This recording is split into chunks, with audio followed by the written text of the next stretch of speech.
In this lecture, I am going to talk about analytic representation of bandpass signals. In the last couple of lectures, we were talking about the Hilbert transform.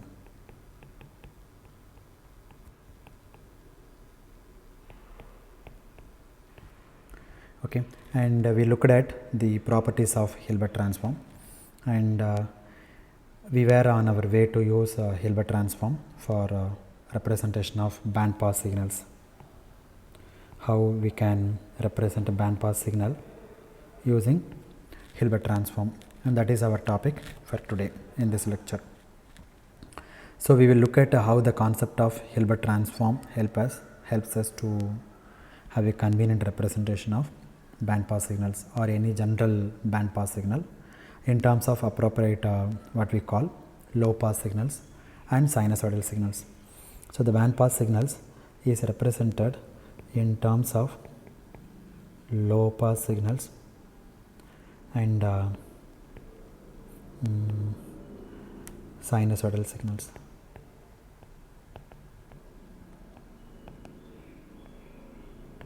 Okay, so we will see that this is a very convenient representation and has many applications as we go along. So let us review what we talked about in the last couple of classes. Okay, so I have just defined the concept of an analytical signal. That analytical signal is denoted by x suffix p of t for a given signal x of t. Okay, x of t is given and we defined xp of t, where xp of t is the analytical signal. Okay, so and this xp of t is a complex valued signal. So its real part is the given signal itself, x of t itself, and the imaginary part is the Hilbert transform of x of t. So plus j times x cap of t. So therefore xp of t is equal to x of t plus j times x cap of t, where x cap of t is a Hilbert transform and this signal is as it is. So this is a complex representation of analytical signal. So this xp of t, here this suffix p indicates pre-envelope. So later on we will see x suffix n of t. So that time I will tell you what is the meaning of this n. Now let us see the magnitude part and the envelope magnitude or envelope part. So the magnitude part of xp of t is given by the modulus. So I take the modulus. So magnitude of xp of t is equal to xp of t. So this is nothing but the envelope of x of t.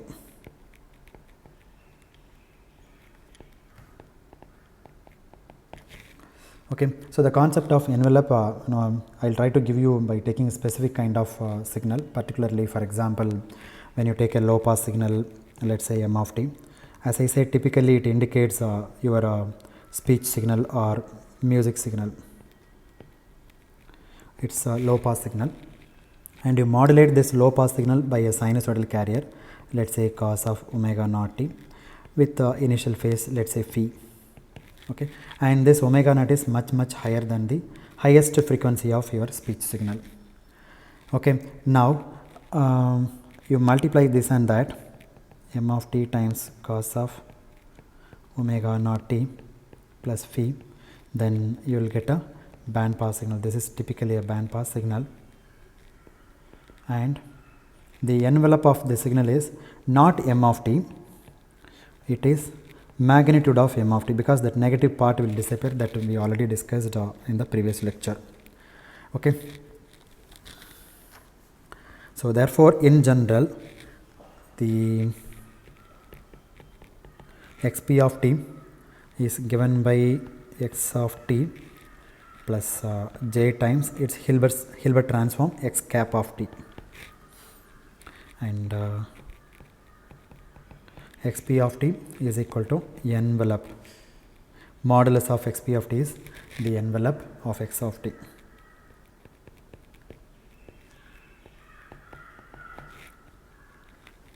Whereas if you look at this definition, let me call this is 1 and this is 1, sorry, this is 2 and this is 1.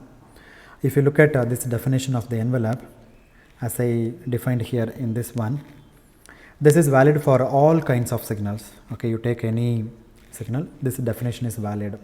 So in that sense, the concept of envelope is a generalization of the physical concept, okay, that we discussed in the last lecture. So what is a physical concept? The physical concept was something that you could visualize by looking at the waveform. If you trace the peaks of that oscillations, the peak defines the envelope. Say you have a slowly varying signal and like this, in between you have the carrier. The carrier is varying very fast and this is slowly varying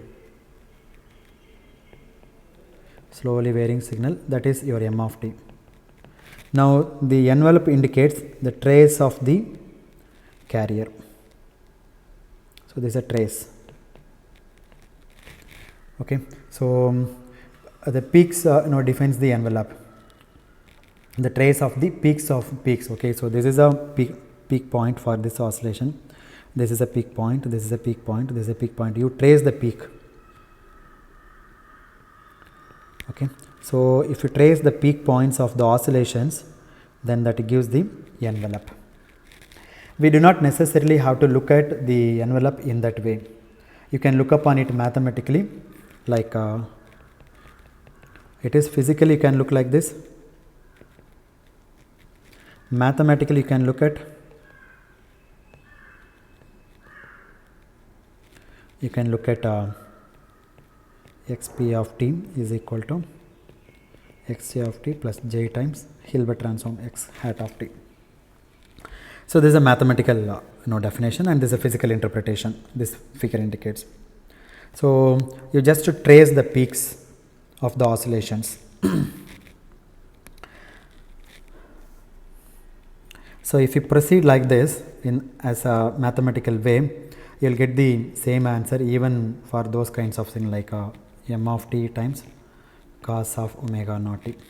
By the way, this indicates m of t times cosine omega naught t.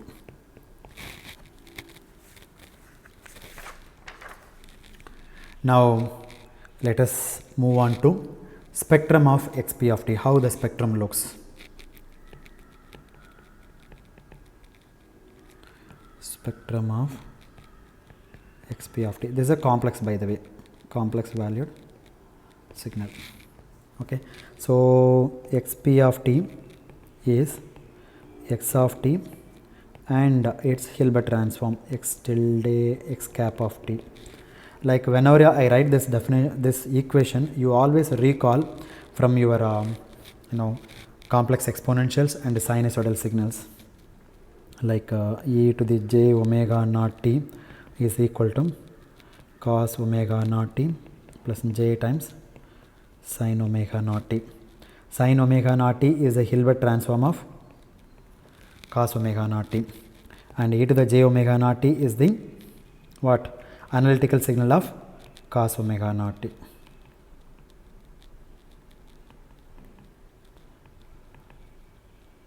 Similarly, xp of t is the analytical signal of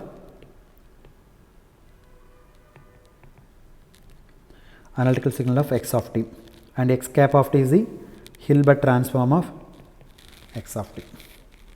X cap of t is the Hilbert transform of x of t. So in that way you can remember. Now take this equation and take Fourier transform of xp of t. So xp of t, you take Fourier transform, it forms the pair xp of f, then x of t, it's a real signal, you take Fourier transform, you will get x of f, capital X, by the way this is. Then x hat of t, take Fourier transform, then you will get a capital X hat of f.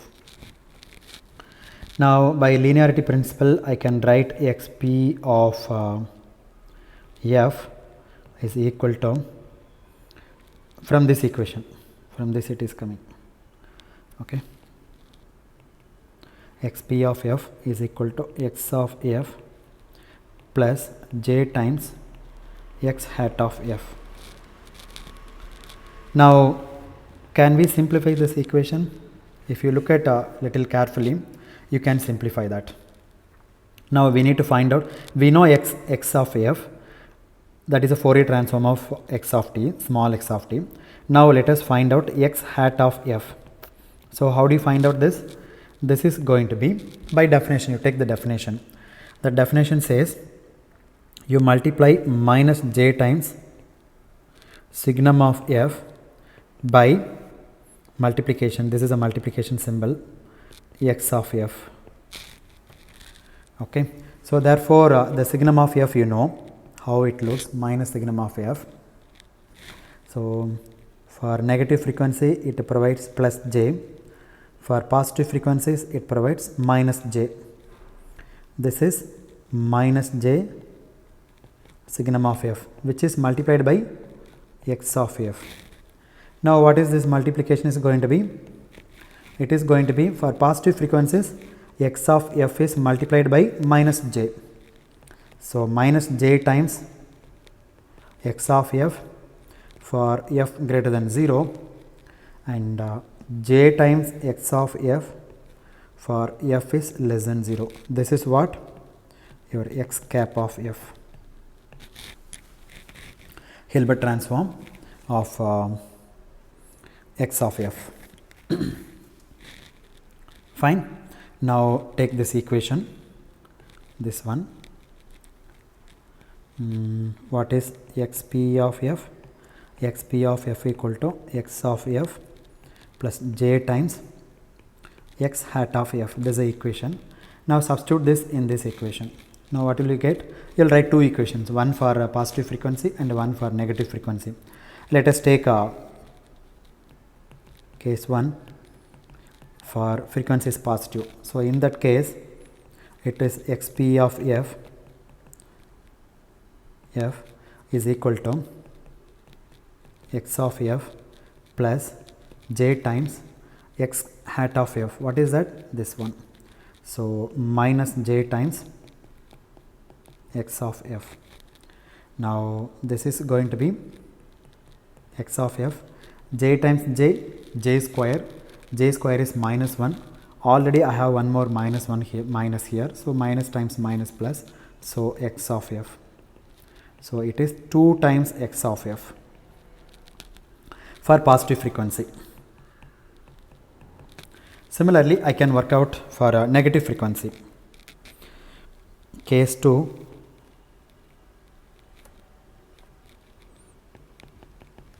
Let's say frequency is negative. In that case xp of f is equal to x of f plus j times x hat of f, that is going to be this one. So j times x of f. So j times j square is minus 1. So x of f minus x of f, which is equal to 0. Therefore when the frequency is negative, then it is x of f is going to be 0, xp of f. So finally xp of f is equal to 2 times x of f if frequency is greater than 0 and 0 if f is less than 0. Very interesting result. Okay, so suppose you had a spectrum like this for x of t. Okay, this is a spectrum of x of f. Okay, so this is spectrum of x of t. Now then the spectrum of xp of t is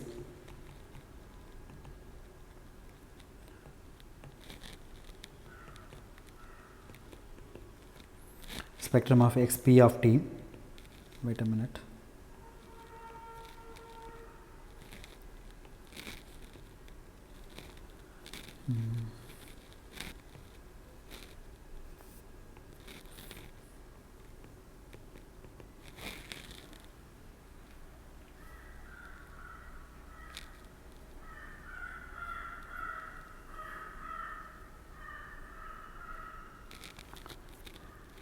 Is like this up to W, because the spectrum exists only for positive frequency. This is frequency.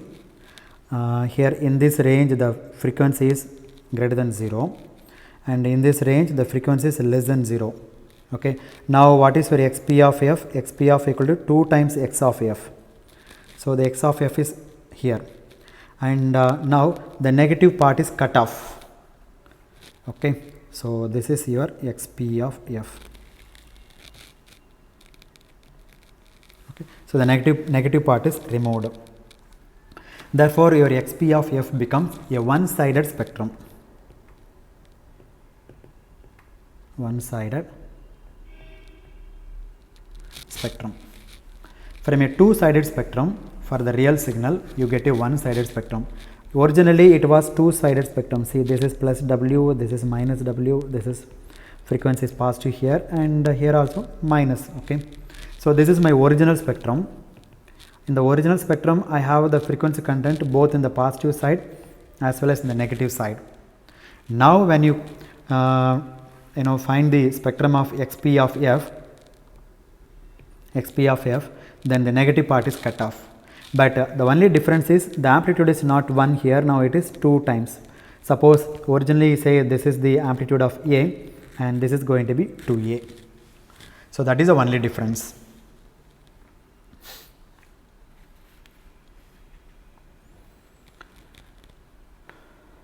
So from a two-sided spectrum, for the real signal you get a one-sided spectrum. Now do you see some other some further analogy between what we are doing here and what we do when we go from a real sinusoid to a complex sinusoid? The real sinusoid has a component at both f0 as well as minus f0, right? If you recall cos of omega naught t, then e to the j omega naught t plus e to the minus j omega naught t by 2. So it has one component at plus f0 and another component at minus f0. Therefore you have the frequency component at plus f0 and minus f0. If you find the complex envelope and find the Fourier transform of that, then this will be removed and this will exist. Okay, therefore the complex sinusoid has a component only at f0. So we are doing the same kind of thing for any arbitrary signal. So if we take Fourier transform of cos of 2 pi f0 t, this is equal to 1 by 2 delta of f minus f0 plus 1 half del of f plus f0.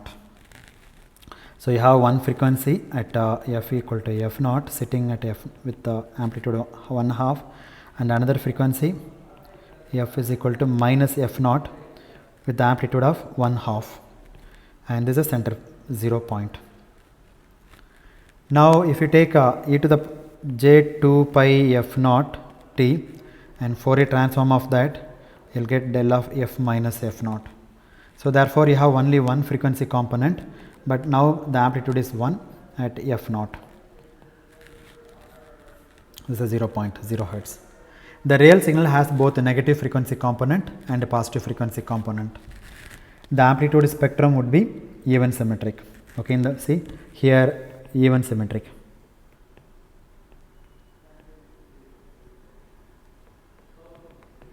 Even symmetric. The phase spectrum would be odd symmetric for a real signal. Therefore the complex signal or the analytic signal that we have constructed has only positive frequency component. So the conclusion is the analytic signal or complex signal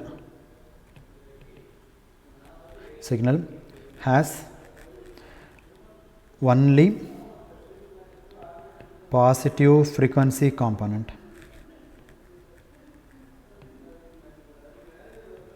Positive frequency component, that's it. Now of course if you want to you can also construct an analytic signal that will have only negative frequency component. That also can be done. It's very simple and straightforward. So what will you have to do for that? Suppose I want to have only negative frequency components. So all you have to do is define a new analytic signal. Let me call xn of t, which is x of t itself. Instead of plus you put minus here, minus j times x hat of t. Now again the same process, take Fourier transform xn of f, this is x of f, and minus j times x hat of f. Now if you do the simplification, then xn of f is going to be 0 for f greater than 0, then 2 times x of f for f less than 0. Therefore the negative frequency component will be there and the positive frequency component will be cut off. And again this guy also will have the one-sided spectrum, minus w, this is a frequency, and in this interval frequency is positive, and in this interval frequency is negative. By the way, this amplitude is 2a. Originally the amplitude is a, let's say a, and now the amplitude is 2a. This is the spectrum of xn of f. Okay, so e to the j times 2 pi f naught. I am again and again writing this expression in order to digest this concept. Cos of 2 pi f naught t plus j times sine of 2 pi f naught t. So this you can think in terms of xp of t, and this you can consider as x of t, and this one is x hat of t. E to the minus j times 2 pi f naught t, this is again cos of minus theta equal to cos theta, so it is again 2 pi f naught t, but the sine of minus theta equal to minus sin theta, so minus j times sine of 2 pi f naught t. So again x of t minus j times x hat of t. Therefore cos of 2 pi f naught t we can write as real part of e to the j times 2 pi f naught t, or you can write a real part of e to the minus j 2 pi f naught. Real signal cos of 2 pi f naught t is a real part of the complex exponential e to the j 2 pi f naught t. Okay, so finally here p indicates positive frequency. That's what I said in the previous lecture. Here p indicates positive frequency. Okay, it is equal to x of t plus j times x hat of t, then x n of t is equal to negative part. N indicates negative frequency part, x of t minus j times x hat of t. Now the real signal x of t is a real part of either xp of t or xn of t. Therefore x of t is given by real part of xp of t, or you can take the real part of xn of t, doesn't matter, either way you can get it. So the development of analytical signal is absolutely parallel to what you already used very frequently in the context of sinusoids. So you can use it in the context of any arbitrary signals. So as you can see, the concept of analytical signal that we have here is an extension of the concept that you already know for sinusoids. So whatever we know for sinusoids, that we are extending to some arbitrary signals. Okay, so you agree with this and feel as comfortable as you do. So when you use complex exponentials for representing sinusoid. Okay, now if that is the case, you can move forward and come to the main thing of interest to us here, that is the complex representation of band pass signal.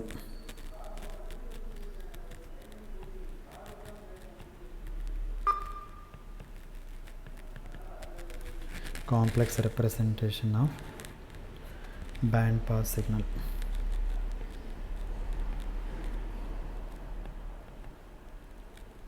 So how do we represent a band pass signal in complex notation? This particular representation or this particular theory is very useful when you want to represent band pass signals. Okay, so let us start with a signal x of t. Let me call this is a band pass signal.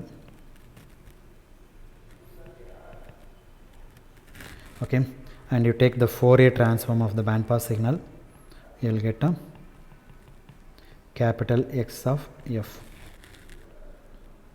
Okay, X of f corresponds to band pass spectrum. Okay, so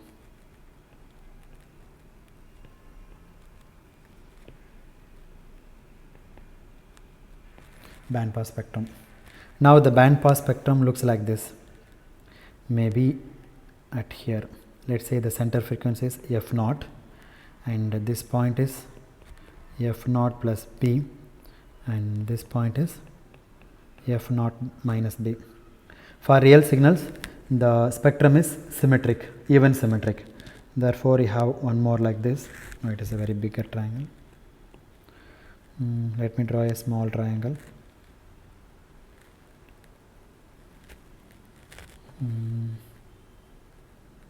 Maybe here, like this, and this is minus f naught, and this terminal point is minus f naught plus w, or sorry, plus b,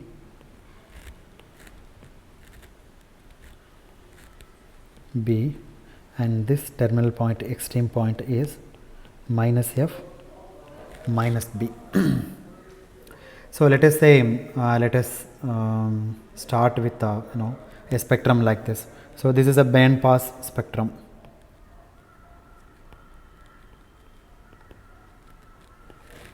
So when I say band pass spectrum, that means most of the energy of the signal will be centered or will be contained around some non-zero center frequency, where f naught is some non-zero center frequency. That means what I mean is the spectrum is not located close to 0, or it does not enclose the zero frequency component, zero frequency. So the center frequency is some non-zero frequency. That is what we mean by band pass. Not around DC.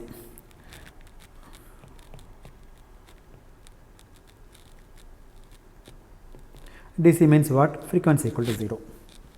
Okay, but around some finite non-zero center frequency. So there is a band of frequencies around f naught, with which the signal contains most of its energy. See, most of the energies are located at around f naught here only. The energy of the signal contains around f naught, not here. There is no energy here, zero energy, and here also zero energy. So that's what we mean by band pass signal.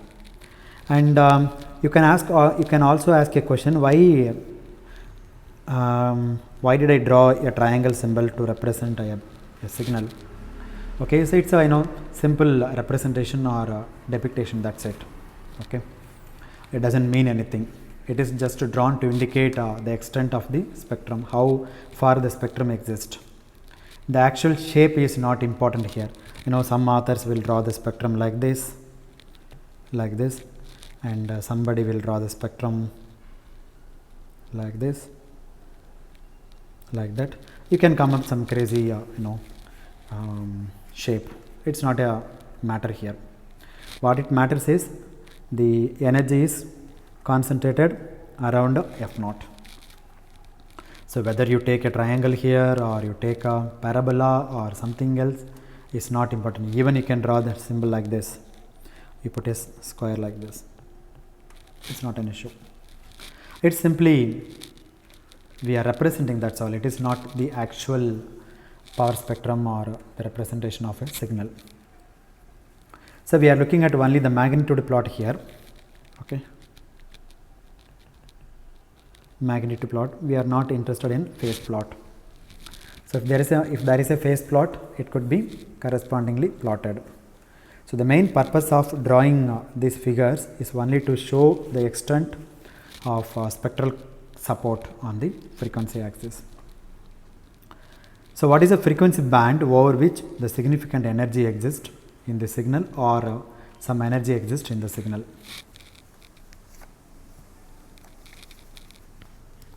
Here significant energy exists. Let's say this point is f naught. Significant energy exists in the signal.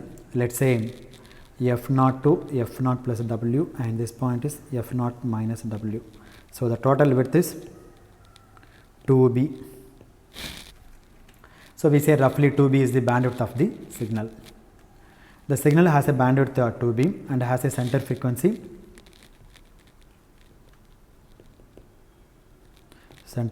f naught. Again, it is not necessary that the spectrum is symmetric around f naught, because see, I have drawn the figure like this. This is f naught, and again this is symmetric with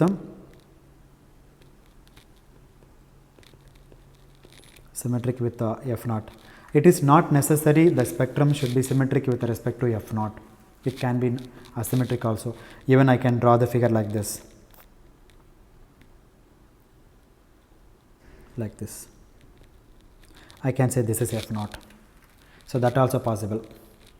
You can draw a figure like this, and you can say this is f naught. That also valid. Like that. F naught minus f naught. Okay. So just like that I have drawn it here. So there is no particular significance of this symmetry, like this symmetry. No particular significance. What is required to be symmetrical is the spectrum should be even symmetric around 0 frequency. If you draw a spectrum, then whatever you draw here, the same guy should sit here also. So it should be symmetric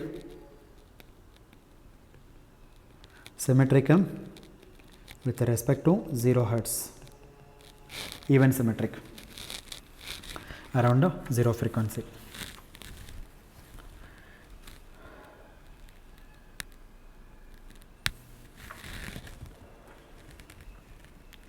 Now again let me draw this figure. I am sorry, this is not symmetric again now. Okay, this is f naught plus b, f naught minus b, minus f naught plus b, minus f naught. This is minus f naught minus b. Okay. Now this is the plot of band pass signal x of t, and it's in the transform domain x of f, or I can say magnitude plot. Assume that the phase spectrum is 0. So we can assume that this is the plot of x of f. Now this is a band pass signal. Let's find the analytic expression for this x of t. So x of t we know its Fourier transform is x of f. Now let us try to find out its analytical expression. xp of t is given by, as I said, x of t plus j times x hat of t, that is Hilbert transform of x of t. So this is the analytical expression. Okay, as I said, analytical expression is the complex expression. Now we need to find out what will be the corresponding spectrum of xp of t, this spectrum.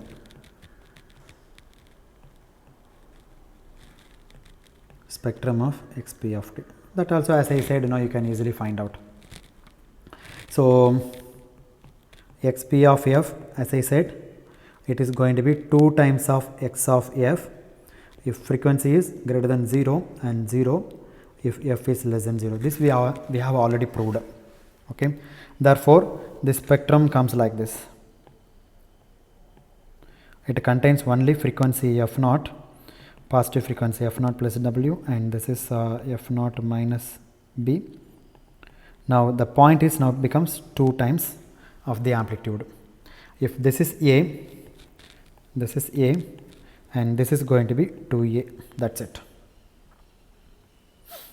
So it will contain only positive frequency components with twice the height of the spectrum of x of t. Okay, so like this, this is A, and this is also A, and this is f naught. Then the spectrum of xp of f, that is x of f, this is xp of f, like this. Now this point becomes 2A, but the frequency range does not change, f naught plus b, and this point is f naught minus b, and here nothing, here no, nothing. Okay, the center frequency will remain f naught. Okay, it goes from f naught minus b to f naught plus b. So the total bandwidth is 2b. The peak value will now be 2A instead of A. Now we know that xp of t would be a complex valued signal. So this is the complex valued signal whose real part is x of t and imaginary part is the Hilbert transform of x of t. Now one can ask a question that can I see the spectrum in a different way? Because the spectrum is sitting at f naught. Now can I bring back the spectrum to the zero frequency? Okay, can I translate? Can I see the spectrum as a translated version of some spectrum which is located around 0? Okay, so I mean imagine a frequency, imagine a spectrum which is sitting at 0 frequency. Now this one is the translated version of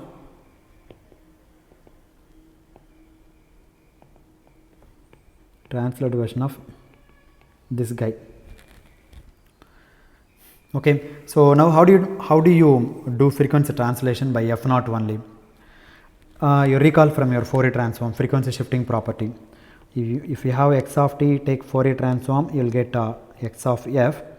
You multiply complex exponential e to the j 2 pi f naught t by x of t, then it is going to be x of f minus f naught. Originally the spectrum of no, don't confuse. Okay, I don't want to confuse, already used a y of t here. Maybe I lose some, let's say z of t, and this is capital Z of t. Let's say this is z of t, this is capital Z of f minus f naught. So your z of f is like this, then this one is going to be like this. Let's say this is f naught and f naught plus b, f naught minus b. Therefore this one can be treated as the translation of some other spectrum which is around the frequency f naught. Therefore xp of t could be represented as a frequency translated version of some low pass signal. See, this is a low pass signal, right? So please don't confuse. We started with band pass signal. This is x of f, and from this we moved to xp of f analytical expression, where the amplitude is going to be 2 times a. This is f and f naught plus b and f naught minus b. Now what we are saying is this is a frequency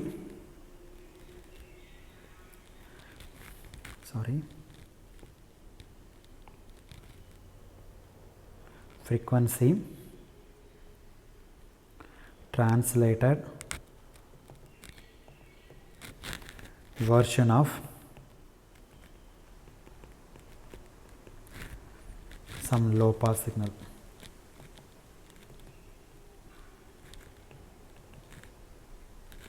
Okay, low pass signal means whose spectrum will be like this. like this. Okay, let me call this signal is like a x tilde of f. Therefore, xp of f is the frequency translated version of x tilde of f. This is minus b and this is plus b. xp of f is the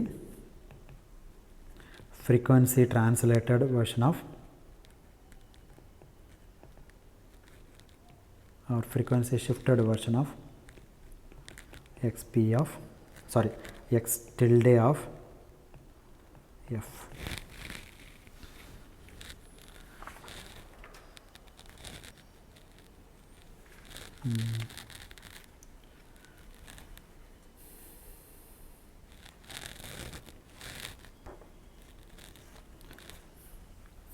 Okay, so this is the original band pass signal.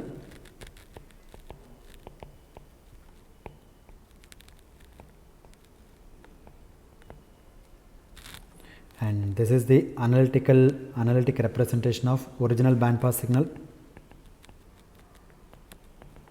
Analytic representation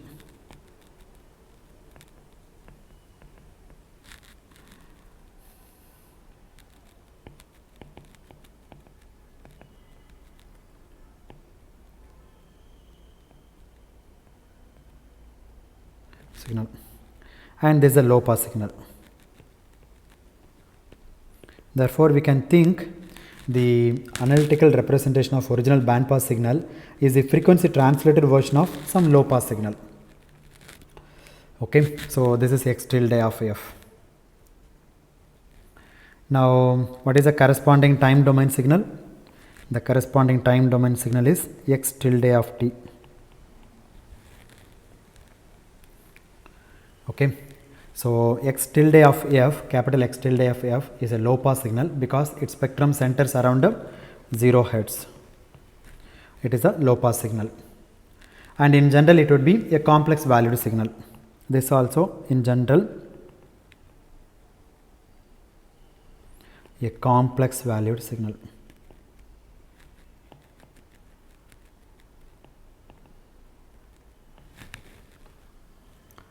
Okay. Therefore, you are doing the translation as I said from your Fourier transform properties. Z of t, you take Fourier transform z of f, you multiply z of t by e to the j 2 pi f naught t, then you will get frequency translation. Similarly, your xp of t is the frequency translated version of x tilde of t times e to the j times 2 pi f naught t. Okay, so in the frequency domain, xp of f is equal to x tilde of f minus f naught. Okay, so therefore, xp of t is the frequency translated version of the complex valued low pass signal x tilde of t. So that is a very interesting way of looking at it. So I have already done half the job. So what you have got is that the analytic version of the band pass signal which was of interest to us and can be expressed as the product of a complex valued low pass signal x of t multiplied by a complex exponential. Now what would be the envelope of this guy? How do you find out envelope? By taking modulus. Take modulus, then this is x tilde of t e to the j 2 pi f naught t. Take modulus, then again you will end up with x tilde of t. So the envelope would be the same. Okay, whether you talk in the low pass domain or in the band pass domain, envelope does not change. If envelope changes, you completely lose your information. Okay, so now my final goal is to express the band pass signal x of t in similar terms. Okay, so what is x of t? X of t is the band pass signal. Okay, so because what I have got now is a representation not for x of t but for the xp of t. I have the representation for xp of t. Xp of t is x tilde of t times e to the j 2 pi f naught t. Now I want to go from x till p of t to x of t. How can I go? What should I do? I should take the real part of the signal, right? Please recall, x p of t is equal to x of t plus j times x hat of t. Now I want this x of t. How can I do? You take a real part. Real part of x p of t is x of t. What is x p of t? It is x tilde of t times e to the j 2 pi f naught t, which is your x of t, your band pass signal. So this, how does this come? It comes from in this expression. Now as I said, x tilde of t is in general a complex valued signal, right? So therefore x tilde of t is x r of t plus j times x I of t, real part and imaginary part. I hope I am not introducing too much notation and confusing you. So we have agreed x tilde of t is the some low pass signal. So we have also agreed that in general x tilde of t would be a complex valued signal. So all I am doing is giving you some notation to its real part and some notation to its imaginary part, nothing more than that. Okay, so this is some notation for real part and some notation for imaginary part. Okay, don't confuse with the x of t. X of t is different, that is band pass signal. This is a low pass signal, x r of t and x I of t.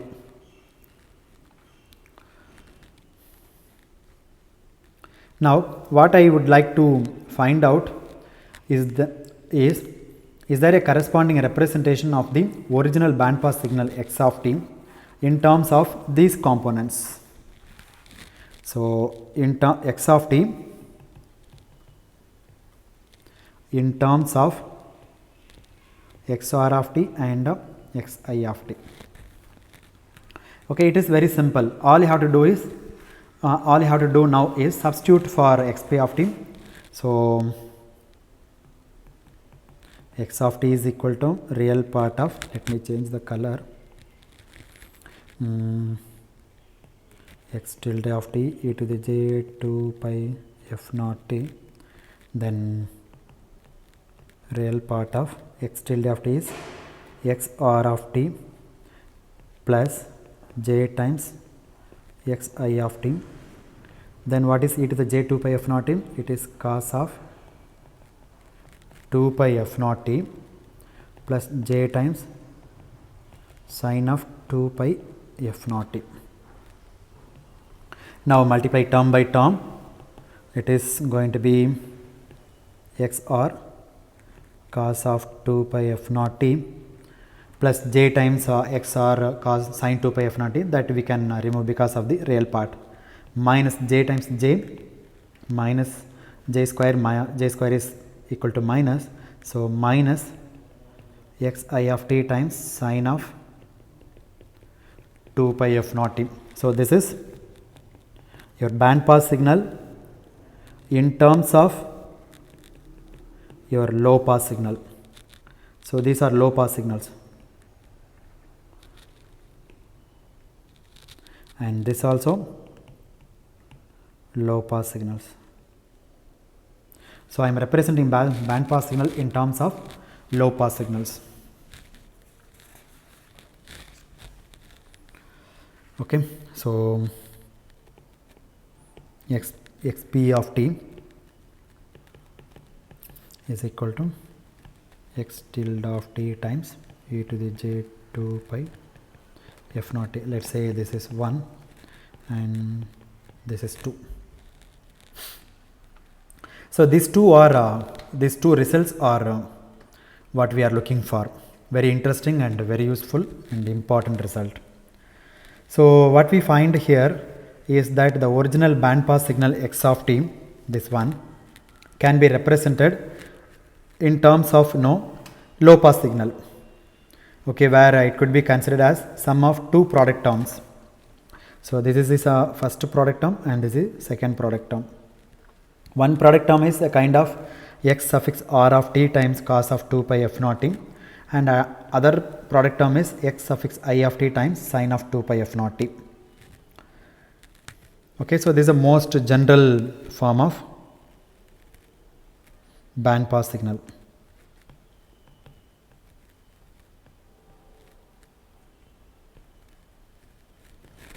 The band pass nature of the signal comes out from the fact that there is a sinusoid of frequency f naught. There is a sinusoid of the frequency f naught, and here also the sinusoid of frequency f naught. So what is important is x suffix r of t times cos of 2 pi f naught t is a product of low pass term and a single frequency term, right?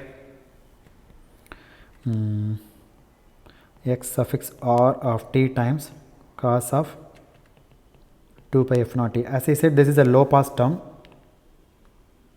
and the single frequency component term. So both are multiplying. So this together is called a band pass term. Okay. So the band pass signal can always be thought of as an appropriate low pass signal with a carrier signal. So whenever somebody says band pass signal, then you can say it is the multiplication of low pass signal with the sinusoidal carrier, with a carrier signal. So that's what it really boils down to, a very significant result that is. For every band pass signal there is a corresponding low pass signal and corresponding carrier. From a low pass signal I can generate the required band pass signal by a simple frequency translation operation. It's after all a frequency translation operation. Okay, you take x suffix r of t, you multiply by cos of 2 pi f naught t, and this operation is frequency translation. You translate the spectrum from lower frequency end to higher frequency end. So let me summarize the notation. We started with x of t, which is a band pass signal.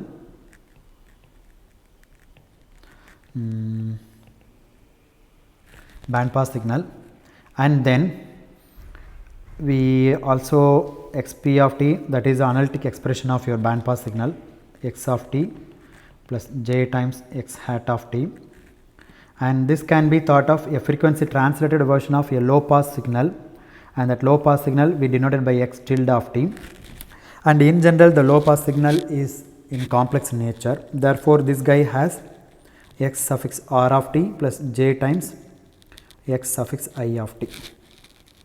So this is the real part of x tilde of t, and this is the imaginary part of the x tilde of t. Okay, what is xr of t? Real part of your x of t, x tilde of t. xi of t is a real part of x tilde of t. So real part of the low pass signal, imaginary part of the low pass signal. Real part of the low pass signal, x suffix I of t is imaginary part of the low pass signal.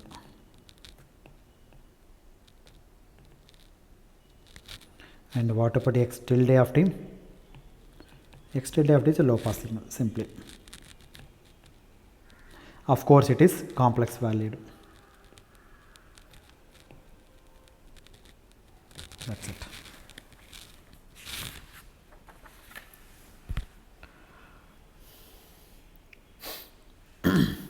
The final form is x of t is equal to x suffix I of t times cos of 2 pi f naught minus x suffix r of t times sin of 2 pi f naught. So I can represent the original arbitrary band pass signal in terms of two low pass signals. So this is first low pass signal and this is second low pass signal. We call this cos of 2 pi f naught t as the in phase carrier and sin 2 pi f naught t as the quadrature carrier. It's a just name, that's all. Why is it quadrature? Because it is 90 degree out of phase with the in phase carrier.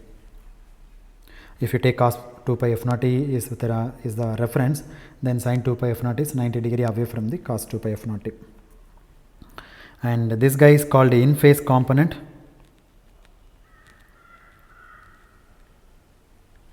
And this guy is called a quadrature phase component.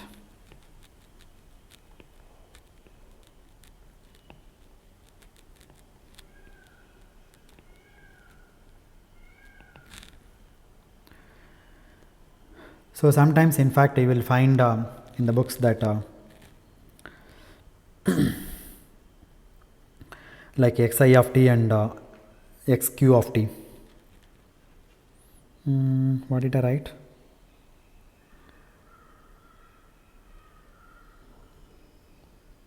In fact, this is xr, right? I'm sorry, xr, and this is xi. Okay, sometimes people write in phase, no, the first letter is I, right? So they will write xi of t times cos of 2 pi f naught t minus x suffix q of t times sin of 2 pi f naught t. Don't get confused, okay? And here this q indicates quadrature component, and here I indicates in phase component. Nothing much difference. Therefore, in phase and quadrature phase components are low pass signals. Basically, the band pass signal can be resolved into two low pass signals, one of which is the in phase component, the other is the quadrature component. Like if you have a vector, the vector is resolved into two components, right? Like one is y component and another one is x component. Similarly, the band pass signal is resolved into two components. One is in phase component and the other one is quadrature phase component.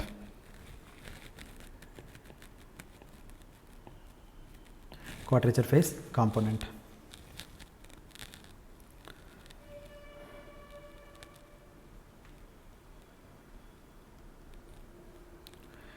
Now that's all about the band pass representation of signal using analytical expression. Now after going through all these things, one can ask, what is the use for this? How do these representation help us? Okay, so that's a question one generally naturally tries to ask. So this representation helps us in visualizing a band pass signal in terms of a low pass signal. That itself a very satisfying result. Okay, so you have a low pass signal, slowly varying signal like this. You have a carrier like this, fast varying carriers. Then your band pass signal, again slowly varying signals, but it looks like this,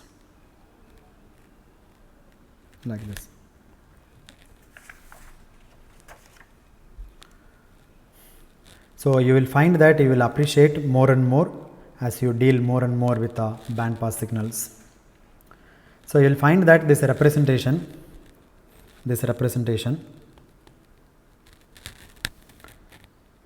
makes a lot of sense whenever you want to analyze the behavior of a communication system to a band pass signal. So you have a system, that system is in band pass system.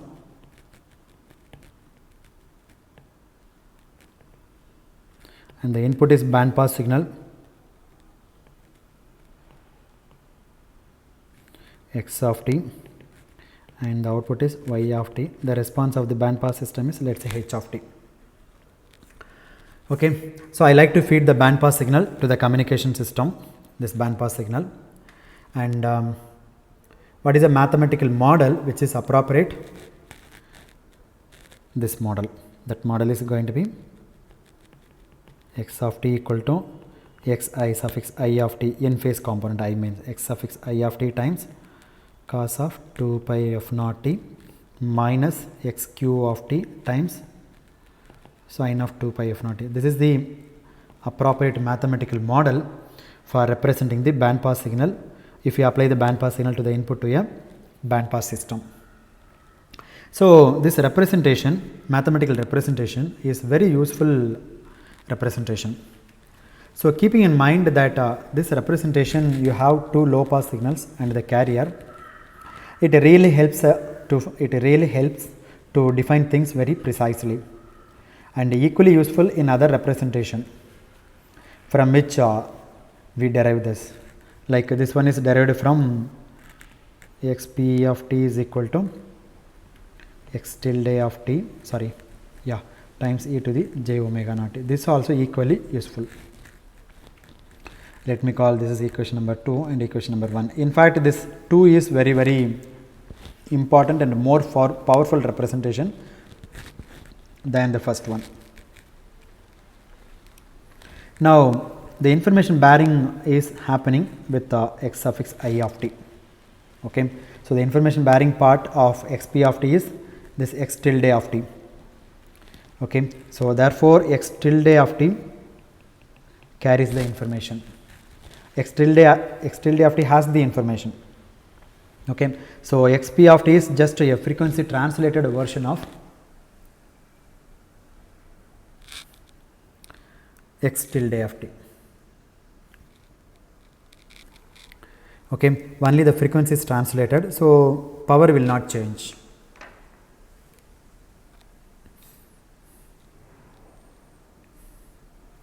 So,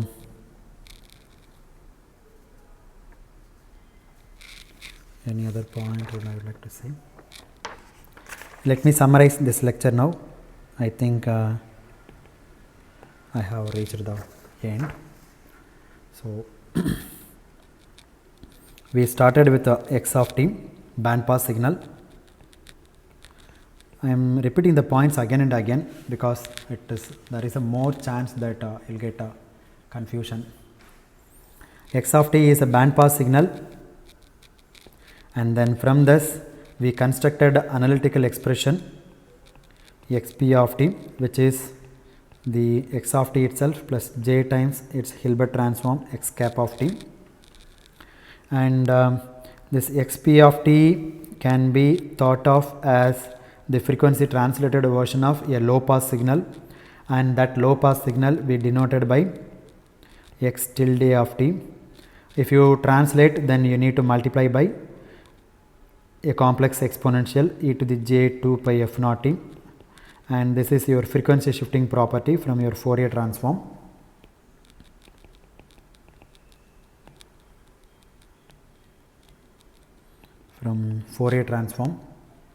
And this one is a carrier, f naught is the carrier. Okay, it is not necessary that you should use only f naught, you can use some other carrier frequency also, right? You can put x tilde of t times e to the j 2 pi f1 t or something else. And not only that, you can move from f naught to f1 also you can do, and f1 to f2 also you can do, right? Originally x tilde of t was at a spectrum like this, then you move to somewhere f naught, and from f naught I can move to some other location, f1 also I can do. What you do is take this guy and multiply by e power minus j 2 pi f1 t, that's it. So, what are the frequency of interest you want to translate, you can do it. Okay, whatever you do it, but the information bearing part will be still the same. In that sense, this representation is extremely useful, this complex representation. Therefore, it makes sense to think that as far as my processing is concerned, or as far as my analysis is concerned, I could do most of the analysis without even worrying about the carrier or the exponential part e to the j omega naught.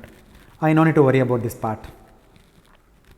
In fact, you could exclusively deal with x tilde of t and get back to the result of processing or result of analysis by just multiplying whatever you have got by e to the j 2 pi f naught t. No need to carry this e to the j 2 pi f naught t every time. Do your work with the low pass itself. Once the work is done, then you multiply by e to the j 2 pi f naught t. So, that is the main advantage that you are working with the complex signals. Okay, so that's it about this lecture. Probably in the next lecture I will take up a very specific example in order to try to understand this band pass signal which is given to a band pass system. Okay, So let me stop at this point. Thank you very much.